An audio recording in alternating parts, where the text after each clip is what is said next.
ನಿಮ್ಮ ಹೆಸರು 2025ಕ್ಕೂ 2002ರ ಮತದಾರರ ಪಟ್ಟಿಗೂ ಒಂದೇ ಒಂದು ಸ್ಪೆಲ್ಲಿಂಗ್ ಮಿಸ್ಟೇಕ್ ಆಗಿದ್ರು ಕೂಡ ಕರಡು ಮತದಾರರ ಪಟ್ಟಿಯಲ್ಲಿ ನಿಮ್ಮ ಹೆಸರನ್ನು ಬಿಡೋದಿಲ್ಲ, ನಿಮ್ಮನ್ನು ಡಿಲೀಟ್ ಮಾಡಿರ್ತದೆ. ದಾಖಲೆಗಳು ಯಾವುದಪ್ಪ ಅಂದರೆ ಸರ್ಕಾರವೇ ಕೊಟ್ಟಿರ್ತಕ್ಕಂಥ Aadhaar card, ration card, voter I D ಇವ್ಯಾವ ದಾಖಲೆಗಳನ್ನು ಚುನಾವಣಾ ಆಯೋಗ ಪರಿಗಣಿಸೋದಿಲ್ಲ ಮತ್ತು ತೆಗೆದುಕೊಳ್ಳೋದಿಲ್ಲ. ಬದಲಾಗಿ ಚುನಾವಣಾ ಆಯೋಗ ಹೇಳ್ತದೆ, ನಮಗೆ ಪಾಸ್ಪೋರ್ಟ್ ಕೊಡಿ, ನಿಮ್ಮ ಮಾಸ್ ಕಾರ್ಡ್ ಕೊಡಿ, ನಿಮ್ಮ ಟಿ.ಸಿ ಕೊಡಿ, ಪರ್ಮನೆಂಟ್ ರೆಸಿಡೆನ್ಸ್ ಸರ್ಟಿಫಿಕೇಟ್ ಕೊಡಿ, ಕ್ಯಾಸ್ಟ್ ಸರ್ಟಿಫಿಕೇಟ್ ಕೊಡಿ ರೀತಿಯ ದಾಖಲೆಗಳನ್ನು ತಗೊಂಡು ಬನ್ನಿ ಅಂತ ಹೇಳ್ತಾ ಇದ್ದಾರೆ. ಬಡವರು, ಕೂಲಿ ಕಾರ್ಮಿಕರು ಹೊಟ್ಟೆ ಪಾಡು ಬಿಟ್ಟು ಈ ದಾಖಲೆಗಳಿಂದ ಅಲಿಬೇಕಾ? ಡಿ ಸಿ ಕಚೇರಿ, ಎ ಸಿ ಕಚೇರಿ, ತಹಸೀಲ್ದಾರ್ ಕಚೇರಿಗೆ ಅಲಿಬೇಕಾ? ಆ ಬಾರ್ಡರ್ ರಾಜ್ಯಗಳಲ್ಲೇ ನೀವು ಅಕ್ರಮ ನುಸುಳುಕೋರು ಹಿಡಿದಿಲ್ಲ ಅಂದರೆ ಕರ್ನಾಟಕದಂಥ ರಾಜ್ಯಗಳಲ್ಲಿ ಹೆಂಗೆ ಹಿಡಿತೀರಪ್ಪ? ಇದಕ್ಕೇನಾದ್ರು ಉತ್ತರ ಕೊಡ್ತೀರಾ? ಇಲ್ಲ. ಆದರೆ ದಾಖಲೆಗಳು ಮ್ಯಾಚಿಂಗ್ ಆಗ್ತಾ ಇಲ್ಲ, ಸಣ್ಣ ಪುಟ್ಟ ಸ್ಪೆಲ್ಲಿಂಗ್ ಮಿಸ್ಟೇಕ್ ಇದೆ ಅಂತೇಳಿ 5 ಕೋಟಿ ಜನರನ್ನ ಅನಾಮತ್ತಾಗಿ ವೋಟರ್ ಲಿಸ್ಟಿಂದ ಡಿಲೀಟ್ ಮಾಡ್ಬಿಡ್ತೀರಲ್ಲ, ಇದು ಯಾವ ನ್ಯಾಯ? ಅವರೆಲ್ಲರೂ ಅಕ್ರಮ ನುಸುಳುಕೋರ್ರೆ. ಹಾಗಾದರೆ ಇದಕ್ಕೇನು ಉತ್ತರ ಕೊಡ್ತೀರಿ? ನಾವು ಅಕ್ರಮ ಬಾಂಗ್ಲಾದೇಶವನ್ನು ಹಿಡಿಯಲು ಇದನ್ನು SIR ಮಾಡ್ತಾ ಇದ್ದೀವಿ ಅಂತ ಹೇಳ್ತಾ ಇದ್ದಾರೆ. ಹಾಗಿದ್ರೆ ಅವ್ರಿಗೆ ಆಧಾರ್ ಕಾರ್ಡು ಮತ್ತು ವೋಟರ್ ಕಾರ್ಡನ್ನು ಮಾಡಿಕೊಟ್ಟಂಥವ್ರಿಗೆ ಯಾವ ಶಿಕ್ಷೆ ಕೊಡ್ತೀರಿ? 12 ವರ್ಷಗಳಿಂದ ಅವರು ನಿಮ್ಮ ಸರ್ಕಾರ, ಕೇಂದ್ರ ಸರ್ಕಾರ ಅಧಿಕಾರದಲ್ಲಿ ಇದೆಯಲ್ಲ, ಅವ್ರನ್ನ ಇಷ್ಟು ದಿನ ನೀವು ಯಾಕೆ ಹಿಡ್ದಿಲ್ಲ? ನಿಮ್ಗೆ ಯಾವ ಶಿಕ್ಷೆ ಕೊಡಬೇಕು? ಈ ರೀತಿಯ ಪ್ರಕ್ರಿಯೆಗಳಿಂದ ಜನರನ್ನ ದಿಕ್ಕು ತಪ್ಪಿಸಬೇಡಿ, ಅವರ ಮತದಾನವನ್ನು ಕಿತ್ಕೊಳ್ಬೇಡಿ ಅಂತ ನಾವು ಹೇಳ್ತಾ ಇದ್ದೀವಿ. ಇತ್ತೀಚೆಗೆ SIR ನಡೆದಂಥ ಪಶ್ಚಿಮ ಬಂಗಾಳದಲ್ಲಿ ಸುಮಾರು 34 ಲಕ್ಷ ಓಟುಗಳು, ಮುಸ್ಲಿಮರ ಓಟುಗಳು ಡಿಲೀಟ್ ಆಗಿದ್ರೆ 57 ಲಕ್ಷ ಹಿಂದೂಗಳ ಓಟು ಡಿಲೀಟ್ ಆಗಿವೆ. ಹೀಗೆ ಹೇಳಿ SIR ಬೇಕಾ?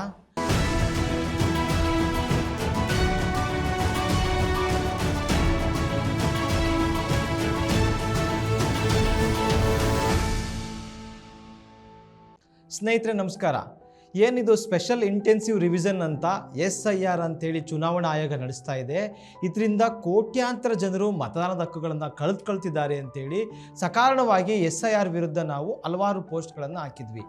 ಆಗ ಬಹಳಷ್ಟು ಜನ ಬಂದು ಟ್ರೋಲ್ ಮಾಡಿದರು, ನೀವು ಬೇರೆ ದೇಶದವರು, ಅದಕ್ಕೋಸ್ಕರ ಹಿಂಗೆ ಮಾಡ್ತಾ ಇದ್ದೀರಿ, ನುಸುಳುಕೋರರು, ನೀವು ಮುಸ್ಲಿಮರು ಪರ ಅಂತೆಲ್ಲ ಟೀಕೆಗಳನ್ನು ಮಾಡಿದರು. ಅವರ ಪ್ರಶ್ನೆಗಳಿಗೆ ಉತ್ತರ ಕೊಡಲಿಕ್ಕೆ ಈ ವಿಡಿಯೋ ನಾವೀಗ ಮಾಡ್ತಾ ಇದ್ದೀವಿ. ಮೊದಲನೇ ಪ್ರಶ್ನೆ ಕೇಳೋದೇನಪ್ಪ ಅಂತಂದರೆ, ಮತದಾರರ ಪಟ್ಟಿಯ ಪರಿಷ್ಕರಣೆ ಮಾಡಬೇಕಲ್ವಾ? ಅದು ಒಳ್ಳೆಯದಲ್ವಾ? ಮತದಾರರ ಪಟ್ಟಿ ಯಾವತ್ತೂ ಶುದ್ಧವಾಗಿರಬೇಕು, ಡೂಪ್ಲಿಕೇಟ್ ವೋಟರ್ಸ್ಗಳು ಇರಬಾರ್ದು ಅಲ್ವಾ ಅಂತ ಪ್ರಶ್ನೆನ ಕೇಳ್ತಾ ಇದ್ದಾರೆ. ಖಂಡಿತ ಮತದಾರರ ಪಟ್ಟಿಯ ಪರಿಷ್ಕರಣೆ ಮಾಡಬೇಕು. ಇದುವರೆಗೂ ಸುಮಾರು 8ಕ್ಕೂ ಅತಿ ಹೆಚ್ಚಿನ ಬಾರಿ ಈ ರೀತಿಯ ತೀವ್ರ ಪರಿಷ್ಕರಣೆಗಳು ನಡೆದಿವೆ. ಆಗ ಮತದಾರರ ವಿವರಗಳನ್ನು ಪರಿಶೀಲಿಸಿ ಪಟ್ಟಿಗೆ ಸೇರಿಸ್ತಕ್ಕಂಥದ್ದು ಅಥವಾ ತೆಗೀತಕ್ಕಂಥ ಕೆಲಸ ಕರ್ತವ್ಯ ಸರ್ಕಾರದಾಗಿತ್ತು. BLOಗಳು ಅಂತ ಯಾರಿದ್ದಾರೆ, ಬೂತ್ ಲೆವೆಲ್ ಆಫೀಸರ್ಗಳು, ಅವರು ಪ್ರತಿ ಮನೆಗೂ ಬಂದು ವಿಚಾರಿಸಿ 18 ವರ್ಷ ಆಗಿರೋರನ್ನ ಪಟ್ಟಿಗೆ ಸೇರಿಸ್ತಾ ಇದ್ರು. ಯಾರಾದರೂ ಮೃತರಾಗಿದ್ದರೆ ಅವ್ರ ಹೆಸರನ್ನ ತೆಗಿತಾ ಇದ್ರು. ಯಾರಾದರೂ ಈ ಕಾನ್ಸ್ಟಿಟ್ಯೂನ್ಸಿ ಬಿಟ್ಟು ಬೇರೆ ಕಡೆ ವಲಸೆ ಹೋಗಿದ್ರೆ ಅಲ್ಲಿ ವೋಟರ್ ಲಿಸ್ಟಲ್ಲಿ ಹೆಸರಿದ್ರೆ ಇಲ್ಲಿ ತೆಗಿತಾ ಇದ್ರು. ಈ ರೀತಿಯ ಕೆಲಸವನ್ನು ಚುನಾವಣಾ ಆಯೋಗ ಈ ಹಿಂದಿನಿಂದಲೂ ಕೂಡ ಮಾಡ್ತಾ ಬರ್ತಾ ಇದೆ. ಸಾಮಾನ್ಯ ಪರಿಷ್ಕರಣೆಗಳನ್ನ ಮಾಡ್ತಾ ಇದೆ, ತೀವ್ರ ಪರಿಷ್ಕರಣೆಗಳನ್ನ ಮಾಡ್ತಾ ಇದೆ. ಇವೆಲ್ಲದಕ್ಕೂ ಕೂಡ ನಮ್ಮ ಬೆಂಬಲ ಇದೆ ಮತ್ತು ಈ ಕೆಲಸವನ್ನು ಚುನಾವಣಾ ಆಯೋಗ ಇಡೀ ವರ್ಷ ಪೂರ್ತಿ ಮಾಡಲಿ ಅಂತ ನಾವು ಹೇಳ್ತೀವಿ. ಅಂದರೆ ಚುನಾವಣೆ ನಡೀತಕ್ಕಂಥ 1 ತಿಂಗಳು ಬಿಟ್ಟು ಉಳಿದಂತೆ ಯಾವಾಗಲೂ ಕೂಡ 24/7 ಈ ರೀತಿಯ ಪರಿಷ್ಕರಣೆ ಮಾಡಬೇಕು. ಅತ್ಯುತ್ತಮವಾದಂಥ ತಂತ್ರಜ್ಞಾನವನ್ನು ಬಳಸ್ಕೊಂಡು ಯಾವುದೇ ಡೂಪ್ಲಿಕೇಟ್ ವೋಟರ್ ಇಲ್ಲದ ರೀತಿಯಲ್ಲಿ ಶುದ್ಧವಾದಂಥ ಒಂದು ಮತದಾರರ ಪಟ್ಟಿಯನ್ನು ಅವರು ಮಾಡಬೇಕು ಅಂತ ನಾವು ಒತ್ತಾಯಿಸ್ತೀವಿ. ಆದರೆ ಈಗ ನಡೀತಾ ಇರ್ತಕ್ಕಂಥ ವಿಶೇಷ ತೀವ್ರ ಪರಿಷ್ಕರಣೆ ಇದೆಯಲ್ಲ SIR, ಇಲ್ಲಿ ಏನಪ್ಪ ಆಗಿದೆ ಅಂದರೆ ಪ್ರತಿಯೊಬ್ಬ ಮತದಾರರು ಕೂಡ 2025ರ ಮತದಾರರ ಪಟ್ಟಿಯನ್ನು ಡೌನ್ಲೋಡ್ ಮಾಡ್ಕೊಳ್ಬೇಕು, 2002ರ ಮತದಾರರ ಪಟ್ಟಿಯನ್ನು ಡೌನ್ಲೋಡ್ ಮಾಡ್ಕೊಳ್ಬೇಕು. ಯಾಕೆ ಅಂದರೆ ಕೊನೆಯ ಈ ಒಂದು ಇಂಟೆನ್ಸಿವ್ ರಿವಿಷನ್ ನಡೆದಿತ್ತು 2002ನೇ ಇಸ್ವಿನಲ್ಲಿ. ಹಾಗಾಗಿ ಈ 2 ಮತದಾರರ ಪಟ್ಟಿಯನ್ನು ಡೌನ್ಲೋಡ್ ಮಾಡ್ಕೊಂಡು ಅದರಲ್ಲಿ ತಮ್ಮ ಹೆಸರು ಎಲ್ಲಿದೆ, ತಮ್ಮ ತಂದೆಯ ಹೆಸರು ಎಲ್ಲಿದೆ, ತಮ್ಮ ತಾಯಿಯ ಹೆಸರು ಎಲ್ಲಿದೆ, ಅವರ ಸೀರಿಯಲ್ ನಂಬರ್ ಏನು, ಅವರ ಬೂತ್ ನಂಬರ್ ಏನಾಗಿತ್ತು 2002ರಲ್ಲಿ, ಅವರ ಎಪಿಕ್ ನಂಬರ್ ಏನು ಅಂತಕ್ಕಂಥ ಮಾಹಿತಿಗಳನ್ನು ಹುಡುಕಿ ಒಂದು ಕಡೆ ಮ್ಯಾಪಿಂಗ್ ಮಾಡಬೇಕು. ಆನಂತರ BLOಗಳು ಮನೆಗೆ ಬಂದು ಎನಾಮ್ರೇಷನ್ ಫಾರ್ಮನ್ನು ಕೊಟ್ಟಾಗ ಆ ಎನಾಮ್ರೇಷನ್ ಫಾರ್ಮಲ್ಲಿ ಈ ಮೇಲಿನ ಎಲ್ಲ ಮಾಹಿತಿಗಳನ್ನು ಅವರು ತುಂಬಿ ಸಹಿ ಮಾಡಿ BLOಗೆ ಕೊಡಬೇಕು.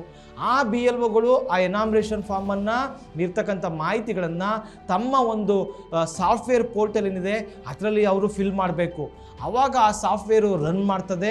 ರನ್ ಮಾಡಿ ಅದು ಕರಡು ಮತದಾರರ ಪಟ್ಟಿಯನ್ನು ರಚನೆ ಮಾಡ್ತದೆ. ಇಲ್ಲಿ ಗಮನಿಸಬೇಕಾಗಿರೋದು ಏನಪ್ಪ ಅಂದರೆ, ನಿಮ್ಮ ಹೆಸರು 2025ಕ್ಕೂ 2002ರ ಮತದಾರರ ಪಟ್ಟಿಗೂ ಒಂದೇ ಒಂದು ಸ್ಪೆಲ್ಲಿಂಗ್ ಮಿಸ್ಟೇಕ್ ಆಗಿದ್ರೂ ಕೂಡ ಕರಡು ಮತದಾರರ ಪಟ್ಟಿಯಲ್ಲಿ ನಿಮ್ಮ ಹೆಸರನ್ನು ಬಿಡೋದಿಲ್ಲ, ನಿಮ್ಮನ್ನು ಡಿಲೀಟ್ ಮಾಡಿರ್ತದೆ. ಆಗ ನೀವೇನು ಮಾಡಬೇಕು ಅಂದರೆ, ನಾನೇ ಆ ಮತದಾರ ಅಂತಕ್ಕಂಥ ನಿರೂಪಿಸಲು ಅಗತ್ಯವಿರ್ತಕ್ಕಂಥ ದಾಖಲೆಗಳನ್ನು ತೆಗೆದುಕೊಂಡು ಮತ್ತು ನಮ್ಮ ತಂದೆ ತಾಯಿಗಳು ಭಾರತೀಯರು ಅಂತಕ್ಕಂಥ ನಿರೂಪಿಸ್ತಕ್ಕಂಥ ಪೌರತ್ವದ ದಾಖಲೆಗಳನ್ನು ತೆಗೆದುಕೊಂಡು ಹೋಗಿ ನಾವು BLOಗೆ ಕೊಡಬೇಕು.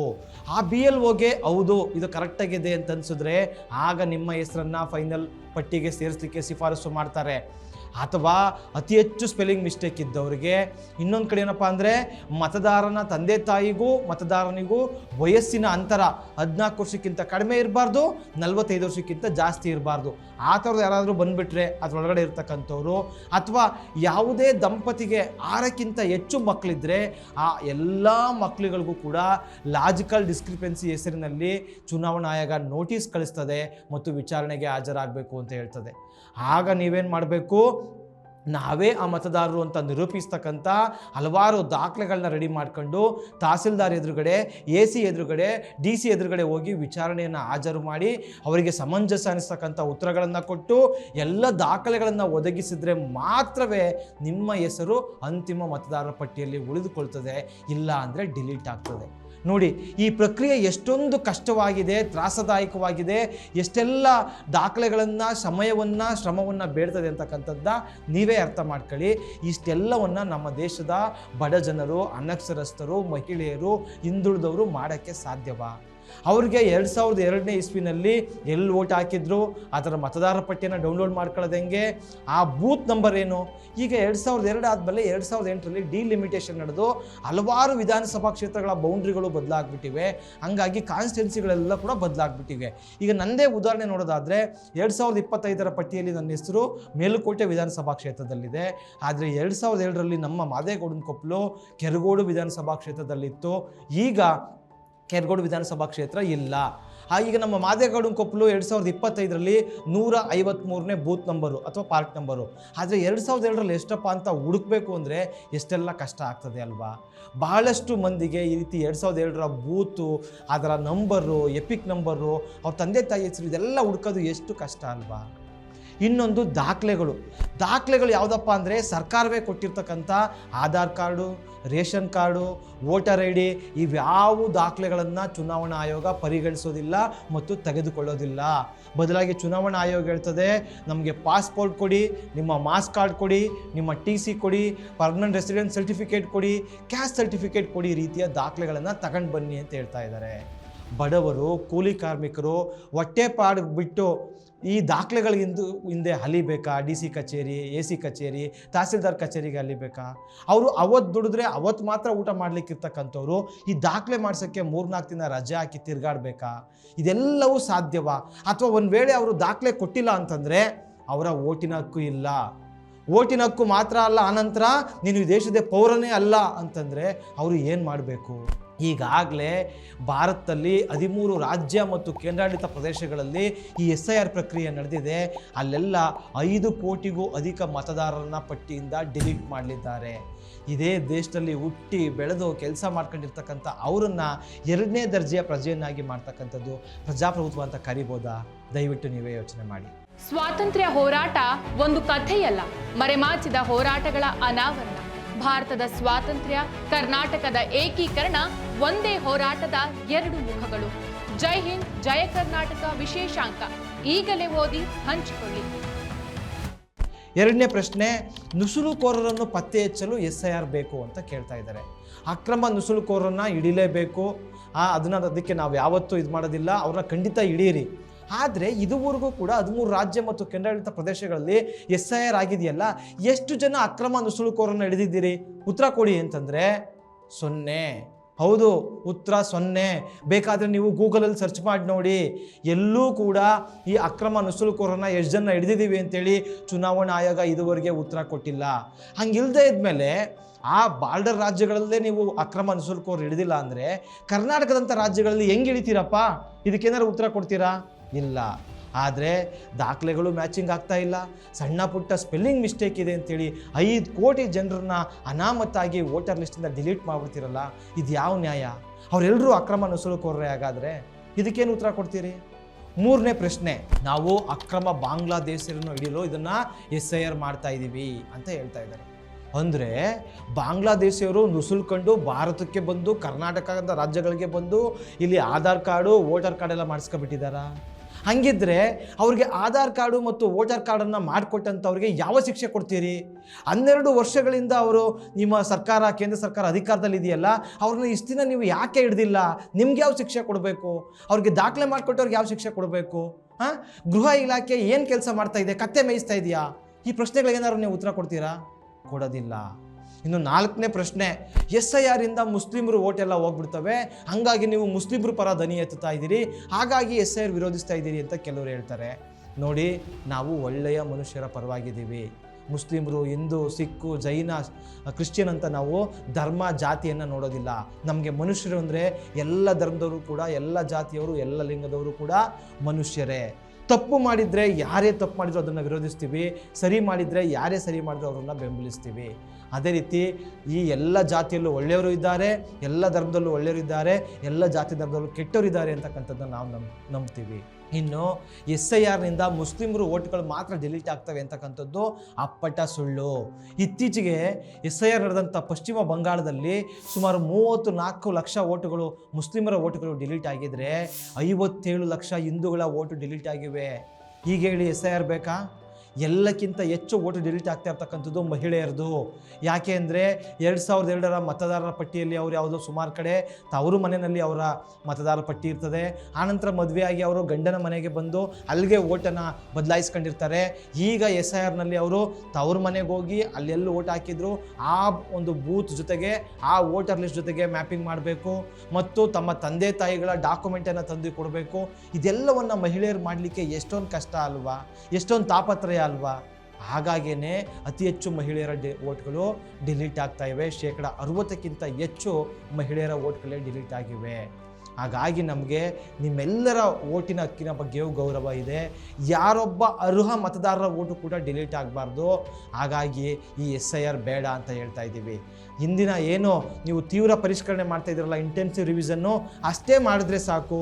ಈ ವಿಶೇಷ ತೀವ್ರ ಪರಿಷ್ಕರಣೆ, ಲಾಜಿಕಲ್ ಡಿಸ್ಕ್ರಿಪೆನ್ಸಿ, ಡಾಕ್ಯುಮೆಂಟ್ ಕೊಡಿ, ಆ ಸ್ಕ್ಯಾನ್ ಮಾಡ್ತೀವಿ, ಮ್ಯಾಪಿಂಗ್ ಮಾಡ್ತೀವಿ, ಈ ರೀತಿಯ ಪ್ರಕ್ರಿಯೆಗಳಿಂದ ಜನರನ್ನ ದಿಕ್ಕು ತಪ್ಪಿಸಬೇಡಿ, ಅವರ ಮತದಾನವನ್ನು ಕಿತ್ಕೊಳ್ಬೇಡಿ ಅಂತ ನಾವು ಹೇಳ್ತಾ ಇದ್ದೀವಿ.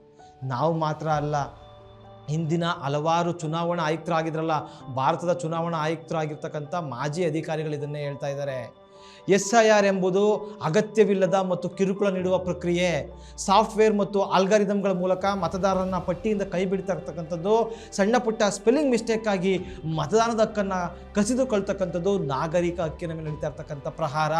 ಇಷ್ಟು ದೊಡ್ಡ ಮಟ್ಟದ ಪರಿಷ್ಕರಣೆಯನ್ನು ಅತ್ಯಲ್ಪ ಸಮಯದಲ್ಲಿ ಮುಗಿಸಲು ಹೊರಟಿರ್ತಕ್ಕಂಥದ್ದು ಆಡಳಿತಾತ್ಮಕವಾಗಿ ದೊಡ್ಡ ಅನಾಹುತಕ್ಕೆ ದಾರಿ ಮಾಡಿಕೊಡ್ತದೆ ಅಂತೇಳಿ ಮಾಜಿ ಚುನಾವಣಾ ಆಯುಕ್ತರಾದಂಥ ಡಾಕ್ಟರ್ SY ಕುರೇಶಿ ಅವರು ಎಚ್ಚರಿಸಿದ್ದಾರೆ. ಇನ್ನೊಬ್ಬ ಮಾಜಿ ಆಯುಕ್ತ OP ರಾವತ್ ಅಂತಕ್ಕಂಥವ್ರು ಏನಪ್ಪ ಹೇಳ್ತಾರೆ ಅಂದರೆ, ಪ್ರತಿಯೊಬ್ಬ ನಾಗರಿಕನೂ ಪೌರತ್ವ ಸಾಬೀತುಪಡಿಸಬೇಕು ಅಂತ ಕೇಳ್ತಕ್ಕಂಥದ್ದು ಕಾನೂನು ಬಾಹಿರ ಅಂತ ಎಚ್ಚರಿಸಿದ್ದಾರೆ. ಅಂದರೆ ಅನುಭವ ಇರ್ತಕ್ಕಂಥ ಅಧಿಕಾರಿಗಳೇ ಇದನ್ನು ವಿರೋಧಿಸ್ತಾ ಇದ್ದಾರೆ ಅಂದರೆ ಈ SIR ಇಂದ ಏನೋ ಸಂಚಿದೆ ಅಂತ ನಿಮಗೆ ಅರ್ಥ ಆಗ್ತಾ ಇಲ್ವಾ?